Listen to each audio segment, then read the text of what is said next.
And Senna finally going to actually receive a ban, a champion that, even though she did finally lose a game, unfortunately Golden Guardians couldn't bring her over the line, still been very, very powerful, and I think is likely going to rise in priority as more and more teams start to play her. Yeah, Senna great with assisting dives, with defending against dives as well, so it'll be curious to see what IMT go for here. I think Misfortune is really high in priority right now on the side of Dignitas. You'd love to have an MF to assist with all the diving champions that you're going to have, and Ezreal being prioritized here in the ban. Starting to think that this Ezreal build Pastry that we saw in the last game might be more important than we thought in the beginning of the day, since it's starting to see some bans, started to see some wins, does a lot of damage, clearly looks good. We'll need some more games to know exactly how strong it is compared to the other ADs. I think the other thing is, like, if that is good, it doesn't take much to give into your marksman to play Ezreal. They love Ezreal. Like, basically every marksman can already play the champion at a pretty high level. For a lot of upcoming players, it's champions a champion they've played a lot of, and for the veteran players, they have so many Ezreal games, it's like unbelievable. So I kind of like it being taken away here. Immortals just removing the potential power, but also kind of a safety valve for a lot of ADs. Leona, though, going to get banned, so that leaves Aphelios as the first pick for the IMT bot lane. They love Ezreal because when you're Ezreal, you don't need to rely on anybody else to peel for you. So when you don't trust your teammates, you pick Ezreal. And so when you go up through the solo queue grind, never trusting a single teammate, Ezreal is where you put so many of your games, so you're very used to having to rely on yourself, and you're always happy to count on it again. And this Aphelios doesn't have a lot of peel, though, and Thresh would be really important here. Great deny. Mwah! Love to see it out of Dignitas here. Not only do you make Aphelios' life much harder, you now have a great lane, making it really difficult for IMT to gank this, but on top of that, you have a very nasty follow-up on the initial engage from HEcarim, Orianna, and then the Fate's Call. Fate's Call not the best for the initial engage, but it's a fantastic follow-up because of the delay that is in the cast time. Yeah, big fan here of the 2v2 setup for Dig. Destiny going to fall to Nautilus, which pretty good at locking up Kalista. Kalista needs move speed to hop around better, and generally needs to stay mobile in order to do things with her somewhat medium range. Nautilus is very good at just turning off any champion that wants to do something, so I like the pick there for Destiny, but keeping it a bit more simple. I feel like we're not a far cry away, but, you know, a few steps removed from that Blitzcrank that overtook TL, which was very hyped to watch. Going to be something a little bit more relaxing, I guess, at least on the Immortals side here, as both teams finished their draft, and looks pretty normal. In fact, this is certainly the most standard comp I think Dignitas have played so far in the LCS. Yeah, it's standard, but it's very action-packed. There's a lot of gank setup from everywhere. Level 6, it gets really nasty as well. So I want to see if they can put these pieces together and then play a lot faster. That's what I didn't like about their gameplay before, is that they're taking too long. They're not doing enough on the map, where the enemy team is constantly going for plays. You need to be assertive. You have a lot of ultimates to do it. So I need to see Dignitas take the reins on this game and be decisive. You have so many tools. There should be no reason not to fight. All right, we'll see what IMT have to bat against them. Dig versus IMT to end out day 1 of week 2. They're going to fly by quickly, though, so make sure you don't miss any, preferably. But if you miss a couple, it's going to be okay. I won't tell you. But Dignitas is going to be charging out onto the Rift. Doesn't look like we have a level 1 prepared just yet, but it is going to be Ghost there for Dardoch. So one more Ghost jungler to round out the day. Much more common on HEcarim, though, I will say. Of course, his passive Warpath makes you want more movement speed. Ghost gives you more movement speed. Seems pretty simple to me. Yeah, 12% of the movement speed gets transferred over into AD. So obviously loving when you get that cloud dragon on the map, just making it so speedy for you. So you never have to use your charge. You always have it available for just using those ganks. And we get to see how these lanes are going to play out. And if top is left on an island, it's really going to favor revenge. But with Aphromoo already going on this top side a minute into the game, we might be thinking of Dignitas trying to split the map. And the response from IMT will be to go into the red side. And we'll see what the junglers do about this, because so far it's just the supports moving. Kicked out, though. In fact, Neo almost killed that ward. Aphromoo, unfortunately, has this sweeper on cooldown, of course. So it's going to be spotted moving down. But doesn't look like anything's really going to happen. No. Are they waiting to fake Kalista? That's kind of interesting. I don't think they can be, because FakeGod's going to be late. Anyway, we'll leave it for now. Dardoch on the blue buff. Could go ahead and take that one. Xerxe over on the Raptors. Going to go straight to the red. Lillia obviously loves to AoE down the camps, but it's likely going to be a lot of farming here in the early stages. Don't expect too many ganks on either side. Yeah, Xerxe just going for power farming here. It should be hitting that quick level 6, not getting the camps, buff camps early on so that he has a reset. And it's just going to be a nice little trading in the bot side. Nothing much. It's always fun to see the level 1 trades because everyone knows that it's never going to amount to a kill, so everyone just easily walks away. But on this next wave, though, that's when you really got to back off. And so because Dig started to use that health disadvantage after the cooldowns went down to push up, they're going to get level 2, and now they have control of the lane. Exactly. You know, it's really just a fight for level 2, as Dignitas do get control of the wave and the experience as a result early on. Revenge on the Gnar here is doing a decent job of pushing the wave in, but FakeGod's actually got the wave nice and even. Should be actually just ahead in CS if he picks them all up. So nothing too wild there in the top side. Is Aphro zoning them off here. Raes level 1, Destiny level 1. Both supports with Ignite, both supports with hooks, but Aphromoo, oh, what a hook. They're going to force the heal out, but the Ignite is down, and First Blood just snaps Raes in two as Neo's going to collect it. Oh, just not respecting that Dig is completely dominating this lane. There were no minions that were going to be lost. In fact, they could have just backed off, waited for the wave, but they were fishing. They thought they had happy feet to dodge out of Aphromoo, but his hook was heat-seeking. Let's see how it went down, because he keeps faking that he's going for the Nautilus, and it really looks like it, but then, going after the Aphelios, and there's no cleanse. Heal early, doesn't matter. Ignite with the Ren, still enough damage. Yeah, really well played there with Dig. Again, like level 1 stats. Not all that great on most champions. So Raes loses both his summoners and his live. It cost Aphromoo a single Ignite and a very nice little mind game there with the hook in order to collect First Blood. So we talked about, you know, players that have played bot lane for a while and, you know, have their kind of legacy champions like Azir. Thresh is definitely a legacy champion for many, many supports. And Aphro showing that he's still got it there as he absolutely outplays the IMT duo early on in the 2v2. Thresh is just phenomenal right now. In fact, almost always as a support, you always get what you want. You can peel for your carries when they're doing stupid things, and you can initiate and be your own playmaker, bail out your allies, as well as cancel abilities from the enemy. What can't Thresh do? He's even lane dominant and happens to be a ranged champion, so he really is a great support that I think is starting to really rise in priority. We were even getting to see some bans, and even in that last game, had Golden Guardians played a little bit better, that would have been a win for the Thresh. Yeah, it almost sounds like it's the Ezreal of support Crumbzz for Soligo at least. It is. And I believe Aphromoo just been killed, but it was Neo that did it. I think he finally used the spear there. It was what I caught. As we panned back down there, top side though, Revenge is low, but he's baiting in Bambi. As FakeGod going to turn it back around, and he now realizes the error of his ways. His hubris, perhaps all he is undoing. Oh, I love the flash from FakeGod, but I think that's maybe going to commit him to death. No, it's not. The Boomerang's going to miss, and FakeGod dips on out of there.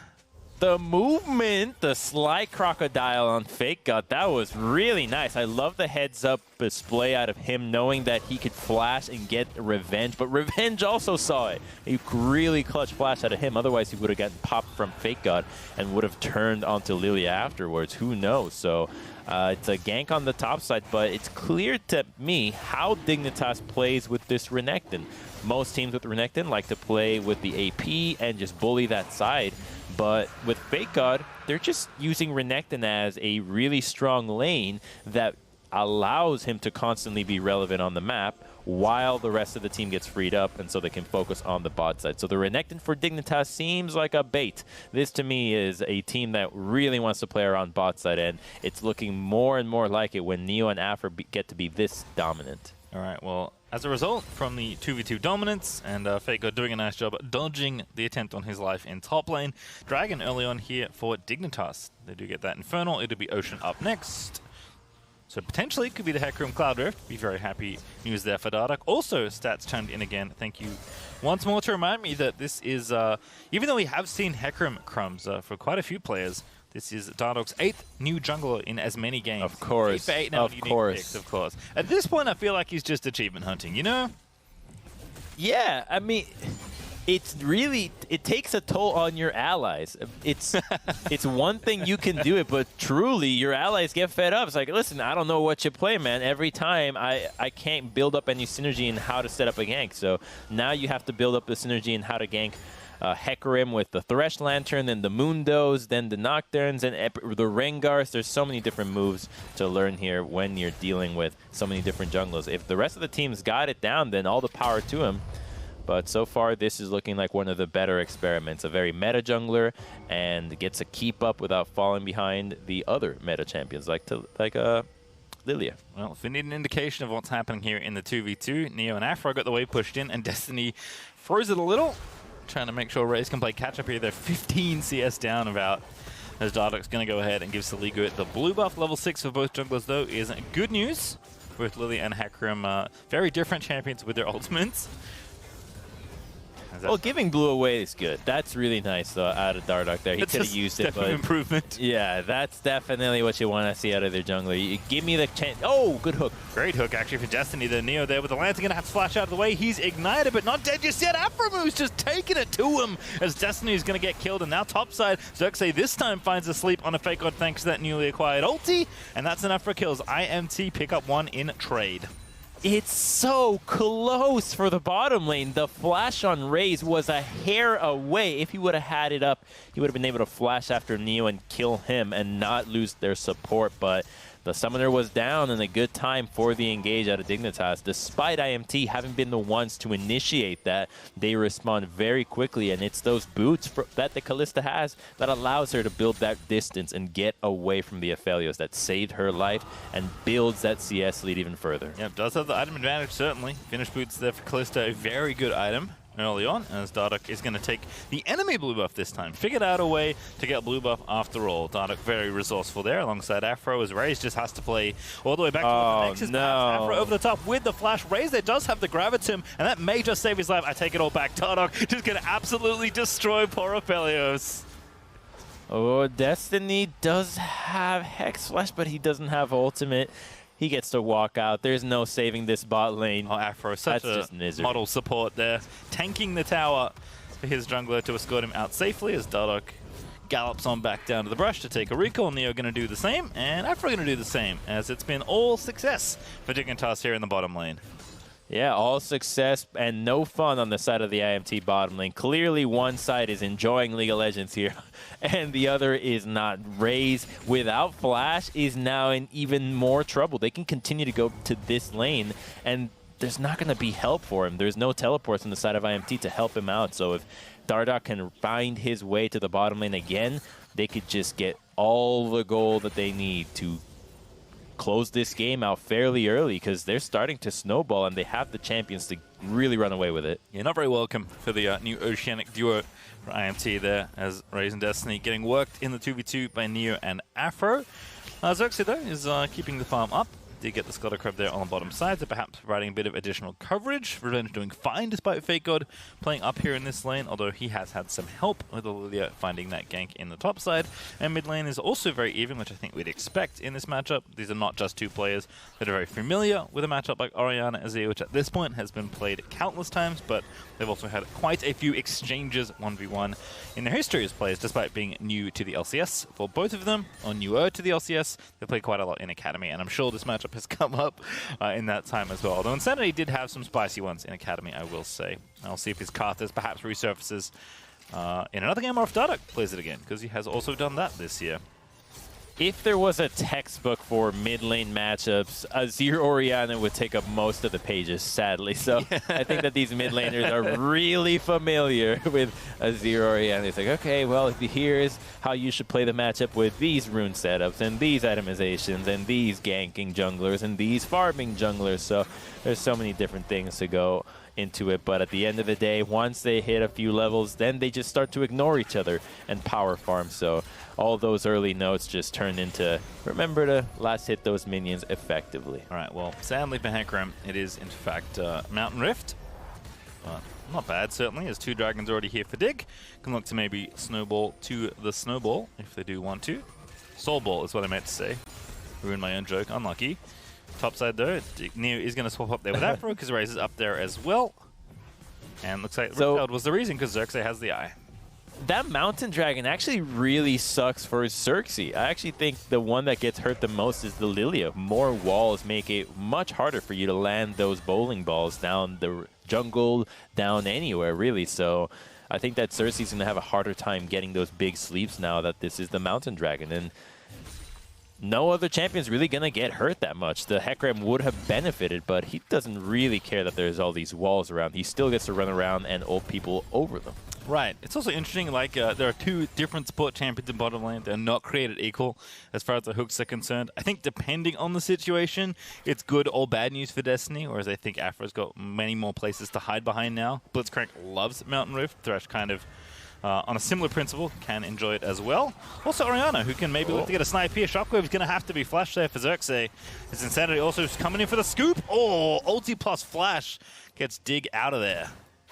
Okay, so both junglers hoping to catch each other out there, and it's a good flash out of Xerxe there. That shockwave would have certainly killed him, and then the ultimate out of Dardoch is good, and it should stop everybody from making a play from now on. That's just a timing out Rift Herald, not going to be able to get any value out of that one, and maybe it makes it to the bottom lane before plates go down, and yeah, the Rift Herald will actually get some value there on the side of IMT, so maybe they can win on this turret race. Yeah, Revenge continuing to get investment put in there. Indeed will make it to the plates, as Revenge is going to collect a lot of extra gold as a result. If FakeGod going to take it out, we'll get walloped, but not a problem there for Renekton, as it is going to be somewhat of a race here on the opposite sides of the map. Top lane 1v1 looking good for Revenge, although FakeGod has done a great job despite getting ganked a couple of times and dying once. Keeping the farm nice and even, keeping the matchup very competitive, even though his jungler has not been anywhere near the top side of the map, except to take his Gromp.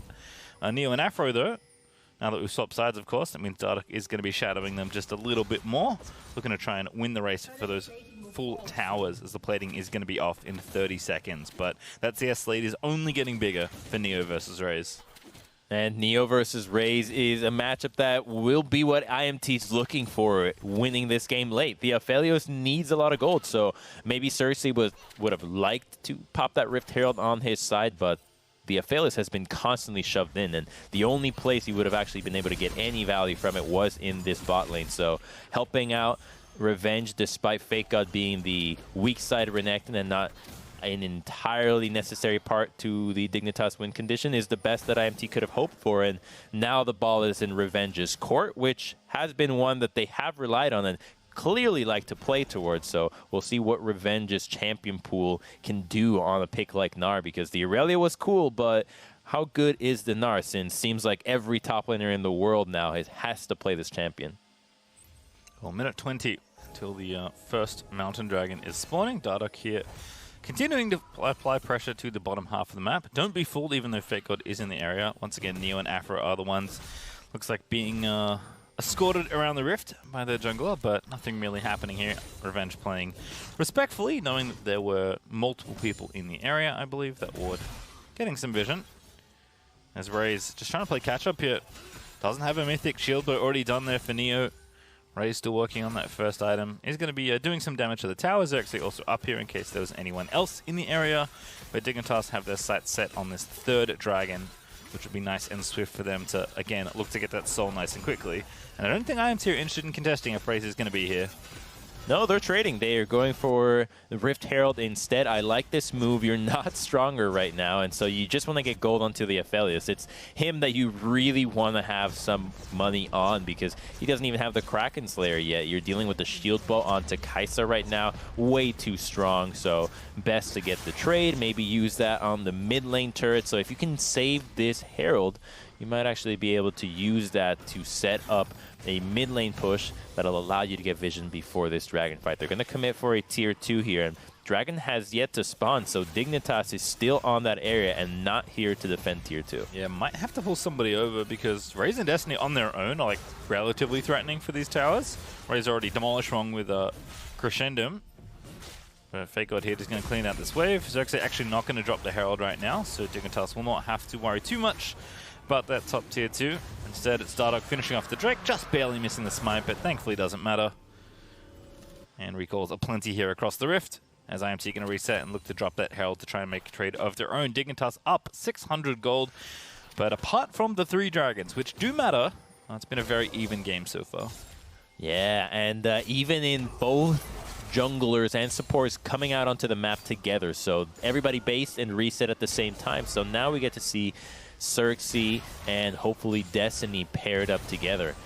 Dardoch just found a base, so completing the Merc Treads after the Sunder, making sure that he has that tenacity to deal with the heavy CC that is on the side of IMT. And now that the junglers and supports should be grouping together, I really want to see who can execute on this better, because a lot of our games are being dictated by these synergies, and if the teams are not able to accelerate the game with those champion roles, then they're not playing to what the best of the teams in the league are doing.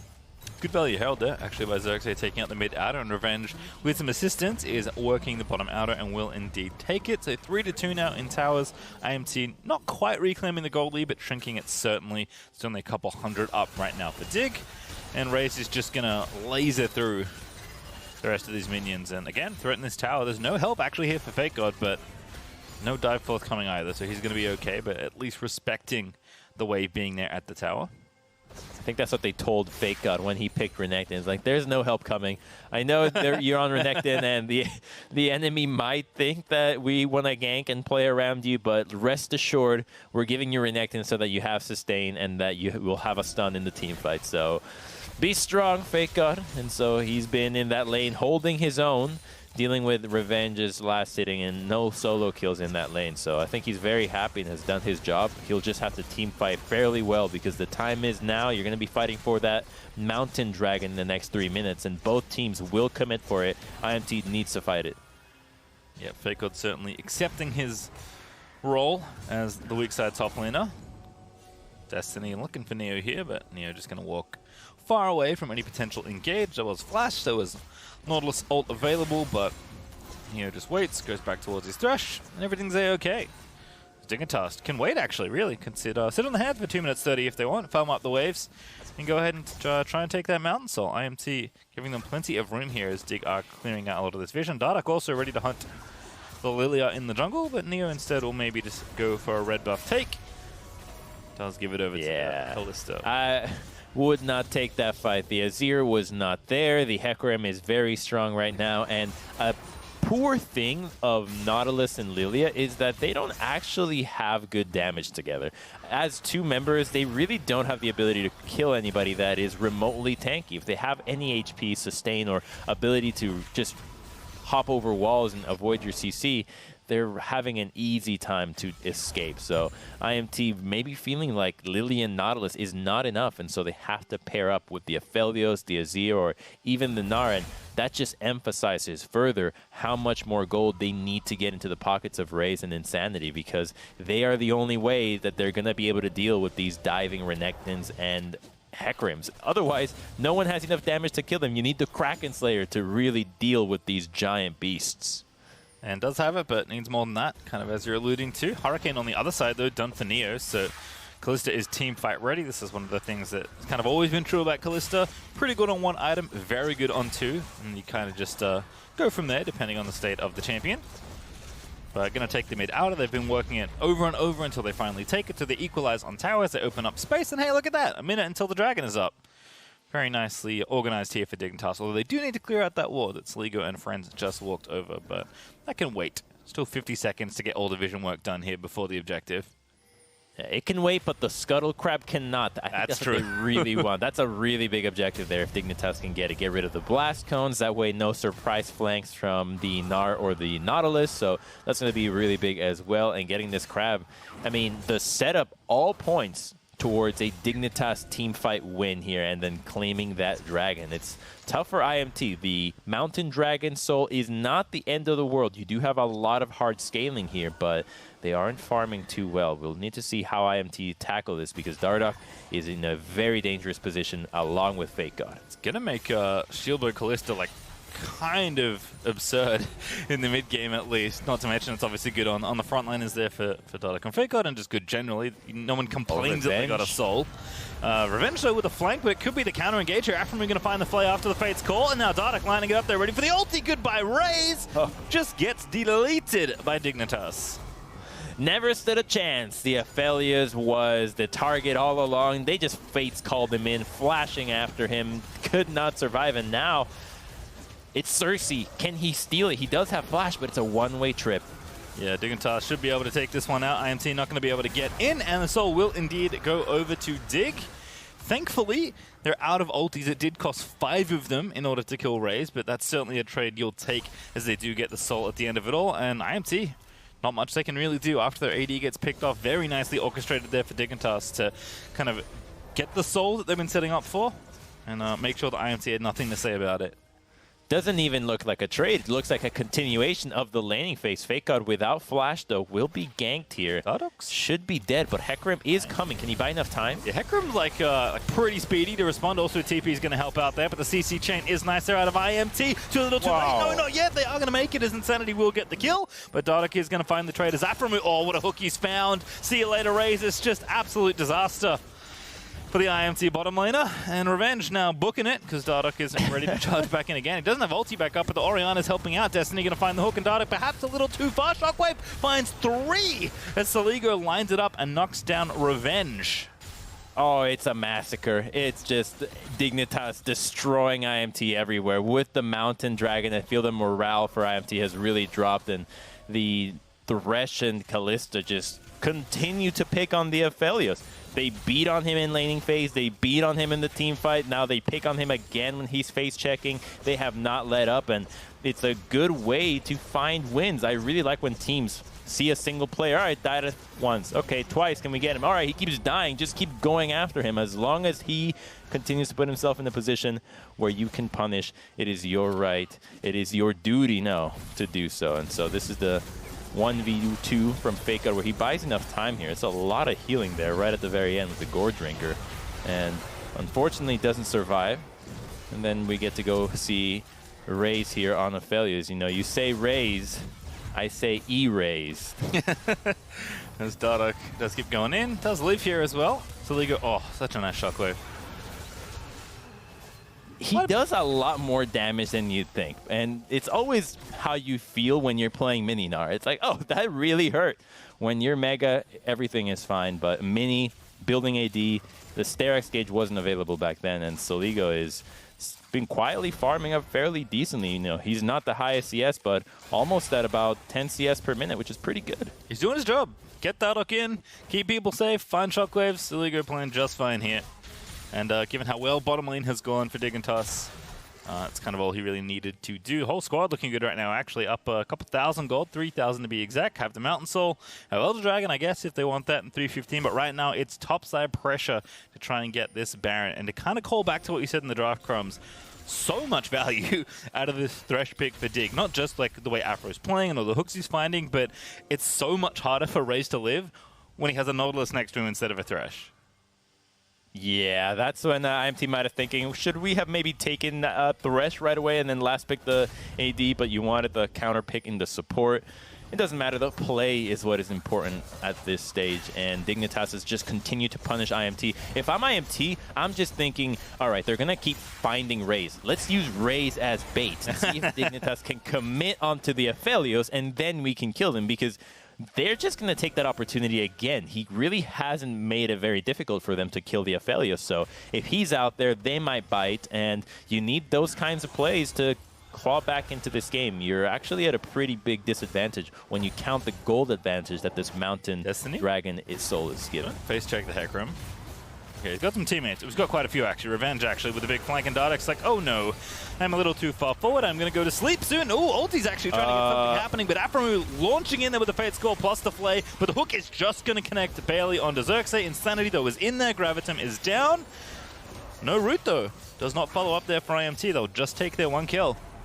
Let it be known that Dardoch could have ulted out, right? Oh, yes. He could have ulted out and lived, but chose to re-engage and go back in. I think he might have had his W up to try to power heal through a big ultimate and hopefully combo with Mio. It looked like he had a good wombo in mind, but the rest of the team wasn't quite there just yet. But that's a good pick, though, on the side of IMT. And if they can get a few more of those, then they can start to then have a really strong Aphelios. 2 items now, so getting there, but would really like to hit that 3. Look, Crumbzz, nobody makes a montage of HEcarim ultis out of fights, okay?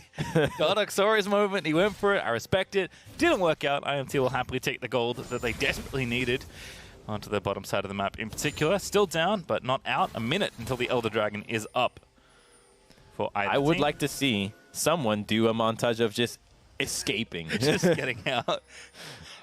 Yeah, it's just surviving. I think living. especially if it's like, you know, they keep the same like ultra high, like hyphy, like cutting in music, but it's like really bland escapes, like people just sauntering out of engagements, like walking out slowly. All right, bass drops as soon as he ults out. No, the bass drops before and then he ults out and you're like, oh, he's walking away. Oh, right. Oh, just a happy ending. Exactly. People pleasantly leaving team fights before getting brutally murdered in League of Legends. You know what? There's maybe a market there. Dignitas onto the Baron. And going to be zoning IMT out. I don't think anyone's going to be able to get in there. Aphromoo is going to be playing defense. Plenty of vision here, plenty of damage. And Kalista Spears as well, going to make this a very tricky steal out of Xerxe if he can even try for it. Over the top of the wall, he does not go as Aphromoo, perhaps sacrificing himself, but who's sacrificing who is the rest of Dig? Can maybe get in there, but the Fate's Call is going to get him out. Dardoch over the wall, and IMT going to make it happen. Shockwave finds Insanity there, is in the front side. It's Raes getting damage down onto FakeGod, but IMT don't have very much health to play with Revenge, so he's going to maybe find the play. The Mega Knight does clip too. Warp not going to connect as Xerxe does take down Dardoch. But Dignitas still going forward, 2 right now, excuse me, as Neo on a rampage takes down the next, and Raes being dead means that IMT cannot win the remainder of this fight. They'll make it 4 as Dignitas, they grab the Baron, and the team fight win in the end. Oh, but they're going to get even more than the team fight win because they're going all the way for the Elder now. The Orianna and Kalista can easily do this, and nobody will contest it. It's a huge win for Dignitas, and we're going to see how this played out again. I thought Xerxe was going to try to go for a steal there, but when FakeGod flanks, I'm thinking, great, okay, they've got their eyes set on the team fight. You got to watch for Raes. That's who's going to win a fight if IMT is to win at all. When Dardoch goes in there, though, he gets lanterned out. And because Neo was never able to get into the fight is why IMT looked like they had hope there. The full HP, don't let that distract you and think that Kalista is really dropping health, though. With the build she's got, she will probably be ignored all the way until IMT can insta-give her because they don't have enough damage to kill her and go through the rest of the team after. And if you want to know how long it takes Kalista with these items to solo Baron, however long that replay was, because Neo picked it up all by himself, moonlighting as a jungler. Perhaps Dardoch will play jungle Kalista next, you never know. But that's good. Elder Dragon picked up on the extension of that play, as you mentioned, it was so much more than just the Baron and the teamfight win, which is kind of a ridiculous thing to think. It is the Elder Dragon on top of it, as Dignitas are looking to put the capstone on this game, and it will start in the bottom side of the map. The rampaging HEcarim is going to be finding the Mini Gnar, and the Mini Gnar is going to be dead Gnar soon, as he does transform, but just before Soligo blasts him with the Elder Dragon buff. And they do not care about using ultimates for this one. It is a minor investment. They can easily go forward. Gnar has been so important for IMT's hopes in these fights. Without him, this is so easy for Dignitas. They need to be really careful. Kalista spearing forward with the Orianna, and the Elder can easily get somebody to executable health from the Elder. FakeGod also has been working the minions there in mid. So Dignitas are going to finish off this middle inhib as well. In IMT, definitely going to have to think about defending this Nexus because Dig are not stopping right now. Still a 5v4 for a little while longer. 10 seconds or so until Revenge is up. Hook's going to go wide there for Destiny. I think it found a minion, not the target they wanted.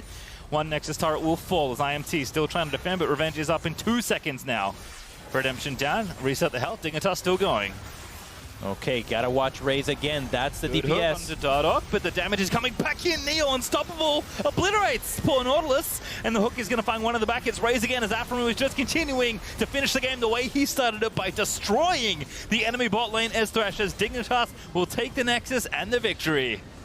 Man, Dignitas' bottom lane continues to be a really bright spot here. Last year with Johnston and Aphro, now Neo and Aphro being even more dominant. It looks like this team is actually finding their stride. Just play through bot lane, make sure that top lane survives, have a control mage in the mid lane, something with CC for Dardoch, and the formula has gotten 2 wins. 6-0 and 14 is the combined scoreline for the Dignitas bottom lane in that game. And Aphromoo from level 2, actually really from level 1 to get level 2, just went from there, and it looked beautiful from the laning phase to the roaming to the team fights to everything. Dignitas completely in control of that game, in large part thanks to their bot lane duo absolutely carrying through that one. And with that, that is going to do it for myself and Crumbzz. After the break, that we are going to be hearing from FakeGod in the Verizon post-game interview, so don't go too far. There's a 1 for 2 or 2 for